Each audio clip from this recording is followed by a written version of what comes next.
NNT news కి స్వాగతం।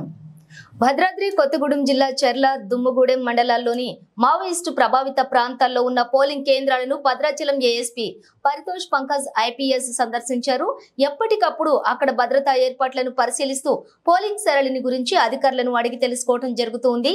చెర్ల ప్రభుత్వ జూనియర్ కళాశాల, చెర్ల మండలం దోసిళ్లపల్లి పోలింగ్ బూత్ల వద్ద కూడా బందోబస్తును పర్యవేక్షించారు।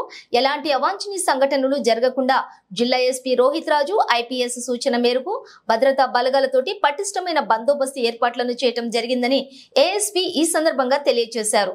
ఏజెన్సీ ప్రాంతాల్లోని ప్రజలంతా కూడా స్వచ్ఛందంగా తమ ఓటు హక్కును వినియోగించుకునేందుకు నిర్భయంగా పాల్గొంటూ ఉన్నారని చెప్పి తెలియజేశారు।